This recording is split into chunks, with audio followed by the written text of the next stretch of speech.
Le poisson a combien de parties? 3 parties. Allez, citez-les.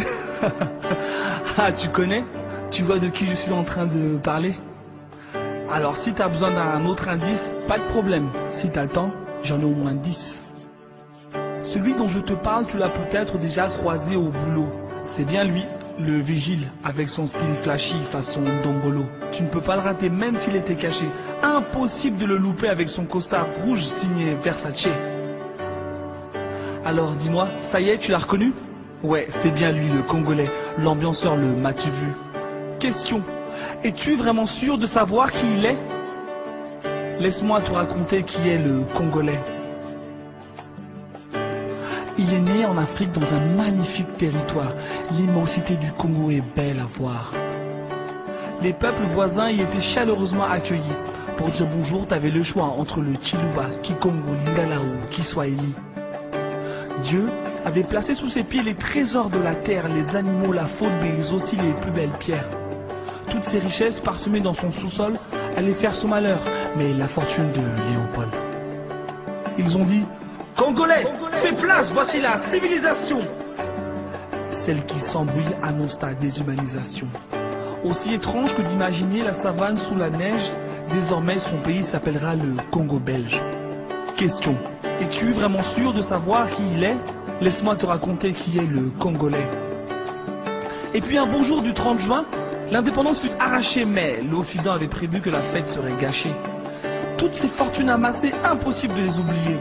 Il va falloir trouver un moyen de continuer à les piller. Hors de question, le Congolais devra rester au plus bas. Tant pis pour le peuple, ils auront la peau de Lumumba. Pour leur business, le Congolais devra rester instable. Alors, on installera et profitera des largesses du maréchal. Une fois de plus, le peuple est perdant dans ce marché. À cette époque, il n'était pas question de Versace. Mais tout le monde n'avait pas eu sa part du gâteau. L'oncle Sam et son voisin du Nord allaient entrer dans le jeu très bientôt. Pendant que le Congolais s'accroche à ses élections, les businessmen de ce monde préparent leurs munitions. Comme des gangsters font un braquage et remplissent de diamants leurs sacs. Les grands de ce monde squattent les grands lacs, fournissent les armes pour que l'on pleure devant nos télévisions. On vous l'avait dit, il leur fallait la civilisation. Pour nos téléphones portables, les Congolais meurent chaque jour. C'est le 11 septembre, tous les jours, mais sans les tours. Si le Congo subit les convoitises du monde entier, le Congolais, lui, s'est divisé en deux moitiés. Une majorité qui lutte fièrement face au désarroi, une minorité qui suit l'exemple de son président roi. Un palais en marbre alors que le pays meurt de faim. Un costume 7 pièces, même si dans le frigo, y a rien. Comme un aveu de faiblesse, il masque sa réalité, cache les fantômes pour oublier qu'il est hanté. Mais malgré tout, il a réussi à rester vivant, même à l'agonie, compte sur la force de ses enfants. Les businessmen aiment que la diaspora tourne le dos à ce pays maudit. Mais la génération consciente sait qu'il est beau et riche de Matadi, Lubumbashi en passant par Kisangani.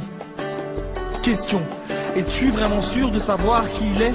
Laisse-moi finir de te raconter qui est le Congolais. Le Congolais, c'est l'histoire de ton Afrique, celle de la mafia et de la France-Afrique. Si chez toi ils ont eu Cabral ou Sankara, permets-moi encore de citer Lumumba. Le Congo est le poumon de notre continent. S'il meurt, dis-moi, tu respireras comment? Pour certains, en Occident, le Congo est un souffre-douleur. Vite, vite, vidons leurs mines pendant que les milices leur font peur. Avec l'argent de la bière, ils dansent, dansent, dansent, pendant que les businessmen se remplissent la panse. Alors demain, quand tu arriveras au boulot, et que tu verras le vigile façon Ndombolo, rappelle-toi que même s'il a fait le mauvais choix parfois, il est le reflet de l'Afrique, celle que tu ne vois pas. Le paradoxe d'une richesse qui ne sert qu'aux autres, le drame d'une histoire qui nous éloigne des nôtres. Mais si demain l'espoir passe par la réconciliation, aujourd'hui le mot d'ordre sera la détermination. Une fois son pays reconstruit, le Congolais t'accueillera chez lui. Là-bas, pour dire je t'aime, t'auras le choix entre le Chiluba, Kikongo, Lingala ou Kiswahili.